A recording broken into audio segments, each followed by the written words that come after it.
오늘 우리에게 주시는 하나님의 말씀을 같이 읽겠습니다. 누가복음 1장 26절부터 38절입니다.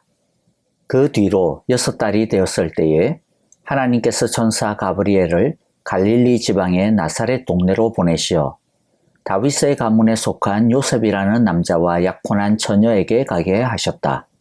그 처녀의 이름은 마리아였다. 천사가 안으로 들어가서 마리아에게 말하였다. 기뻐하여라. 은혜를 입은 자야. 주님께서 그대와 함께 하신다. 마리아는 그 말을 듣고 몹시 놀라 도대체 그 인사말이 무슨 뜻일까 하고 궁금히 여겼다. 천사가 마리아에게 말하였다. 두려워하지 말아라 마리아야. 그대는 하나님의 은혜를 입었다. 보아라, 그대가 잉태하여 아들을 낳을 터이니 그의 이름을 예수라고 하여라.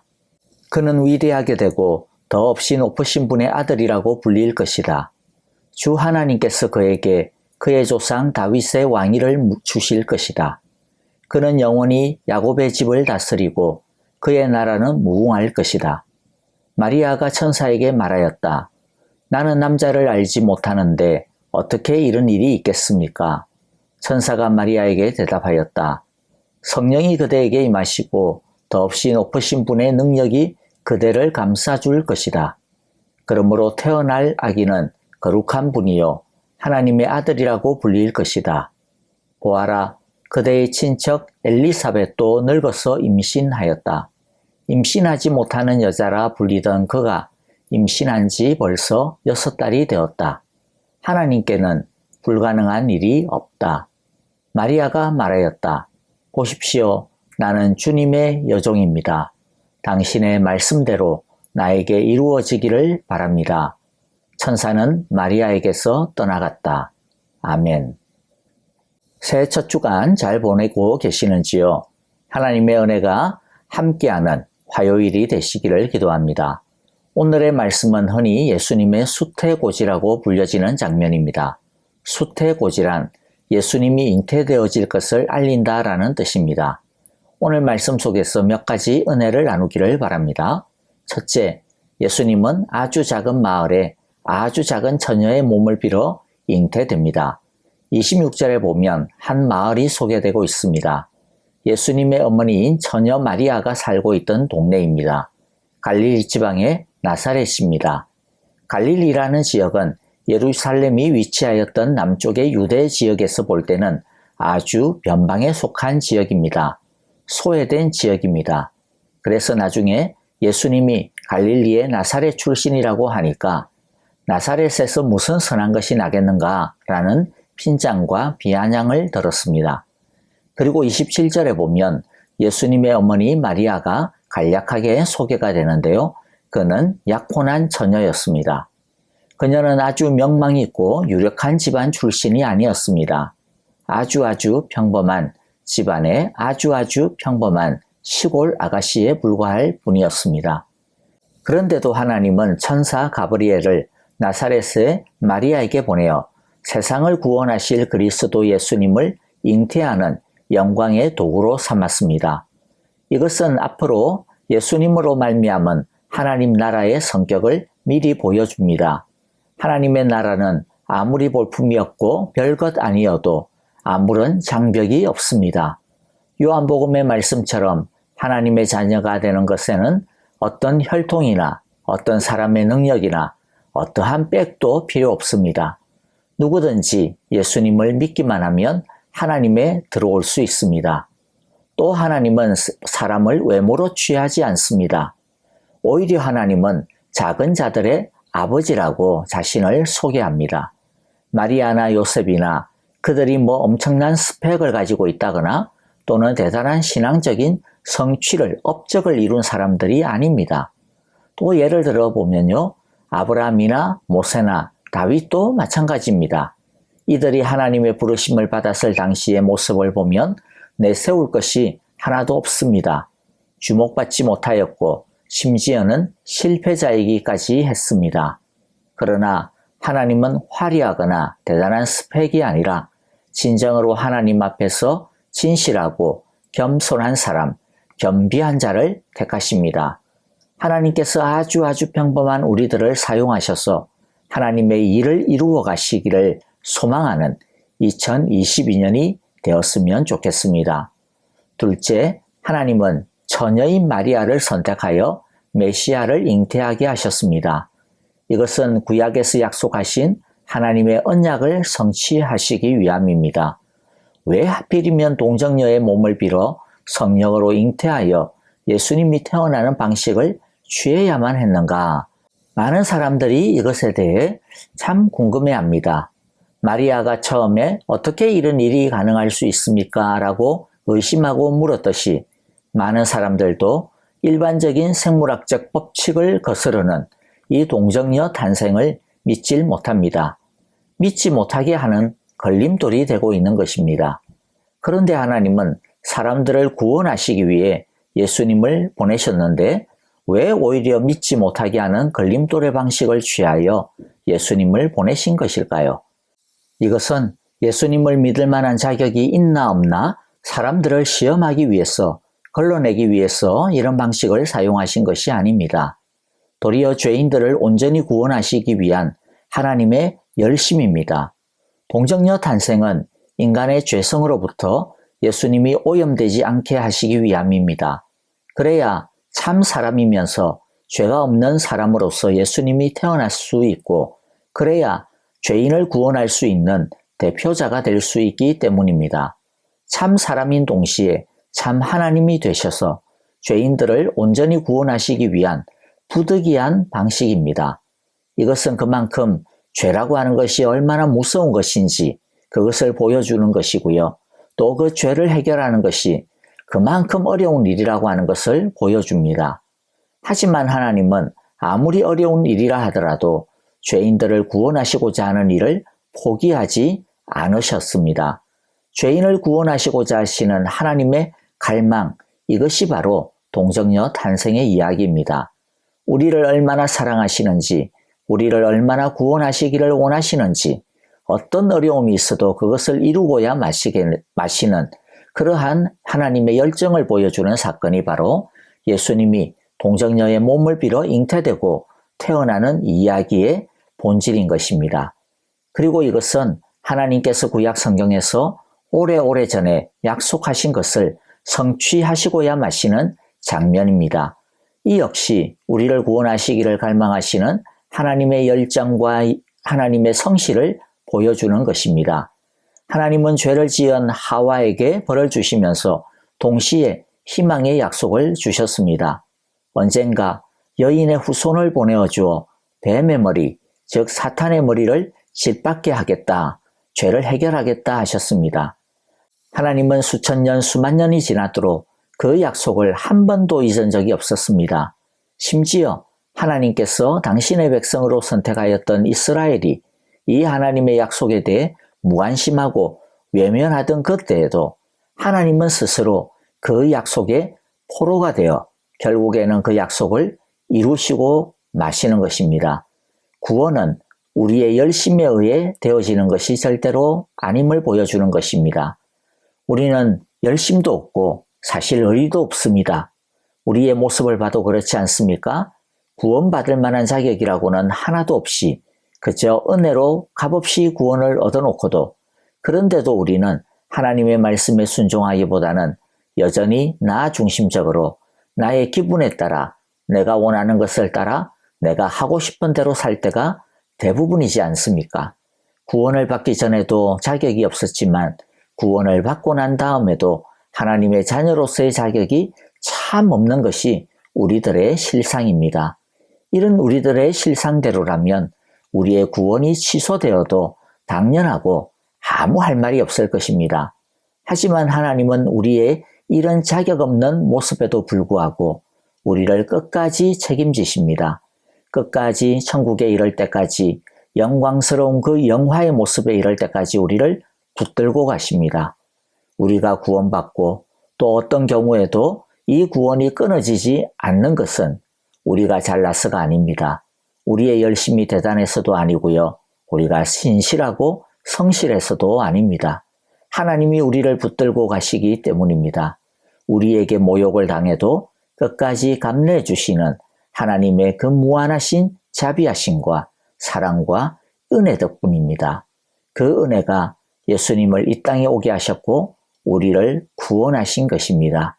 여러분, 2022년 이 새해에도 우리를 향하신 하나님의 성실하신 사랑은 변함없을 것입니다. 그런데 이제 우리도 좀 성숙해져야 하지 않겠습니까? 우리를 향한 하나님의 그 성실하신 사랑에 우리도 성실한 사랑으로 하나님의 사랑을 조금씩 갚아가는 2022년이 되었으면 좋겠습니다.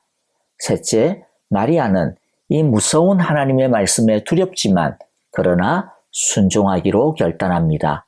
이 순종을 통해 예수님은 이 세상에 오시게 되었습니다. 하나님의 나라의 구원이 시작되게 되었습니다.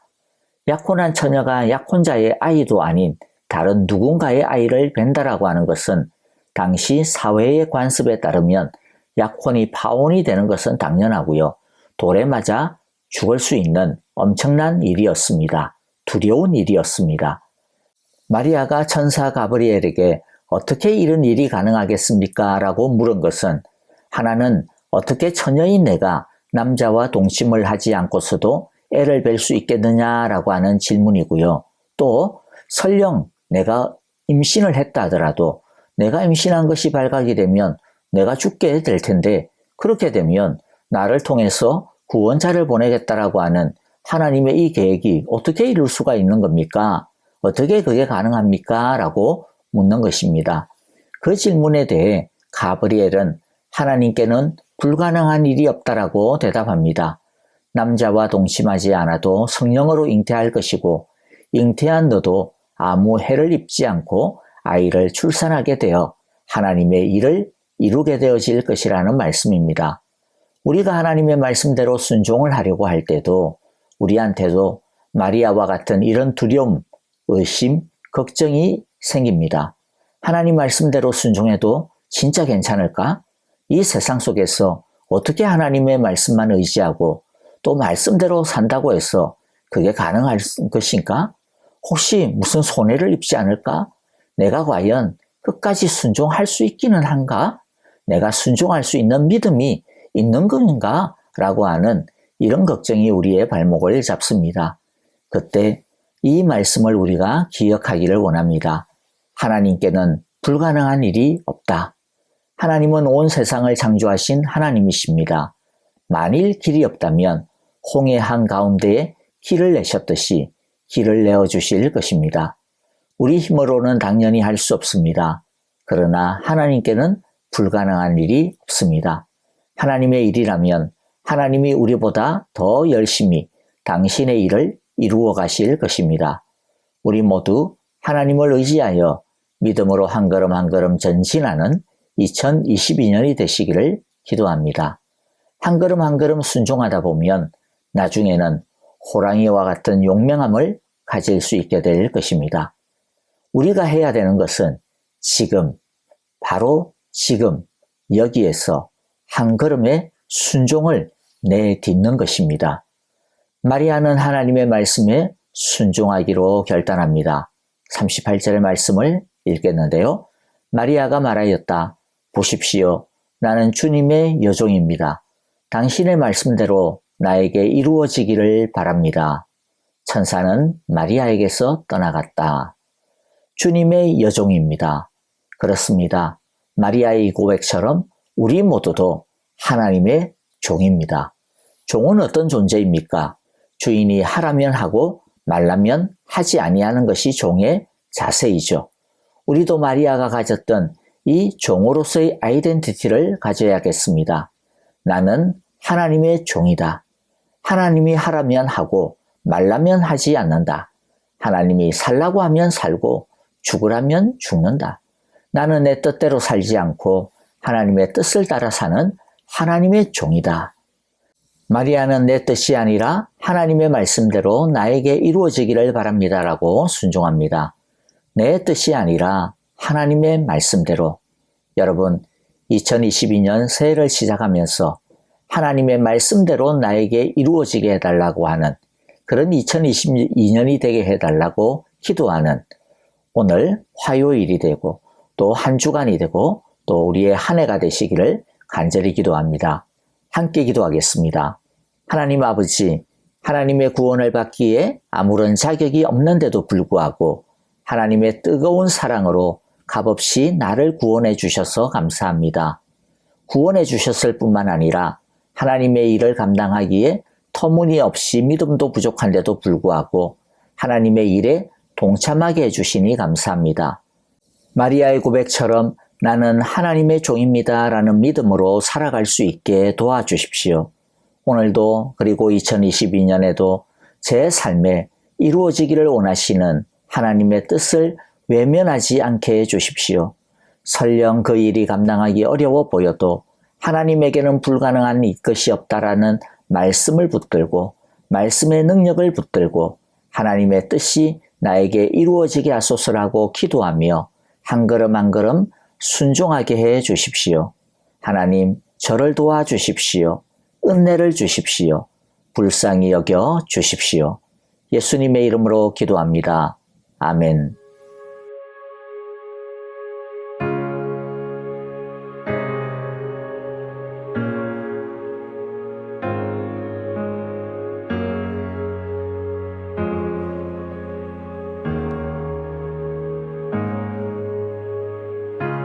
주님 내 길 아시네 흔들린 그 길에도 함께해 주님 내 길 아시네 멈춰진 나의 삶에도 늘 함께해 힘이 되신 주 항상 같은 곳에서 주가 나의 도움 되시네 나의 길이 되신 주 변함없으신 계획 주가 나의 모든 걸음 되시네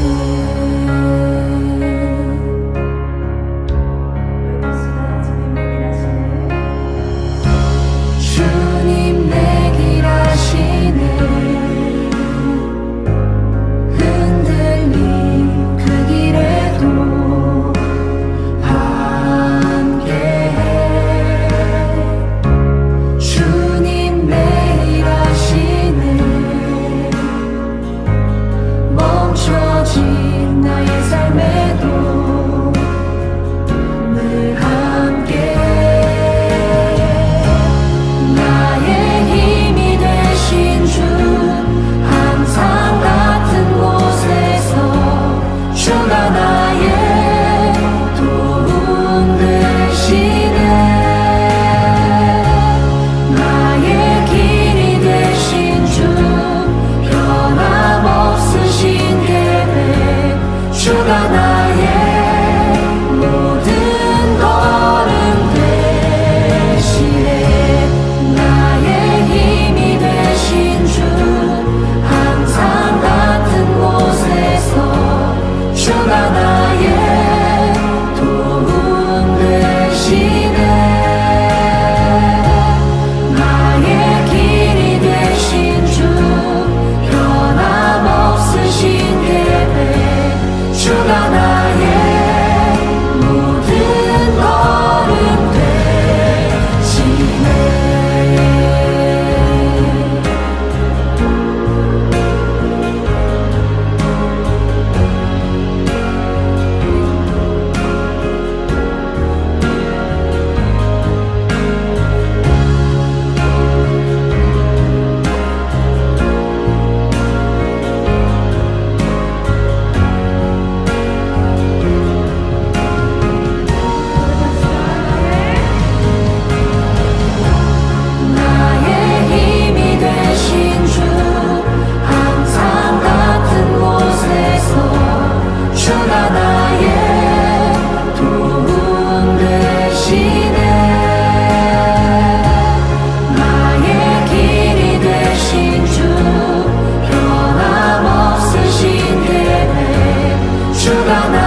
주가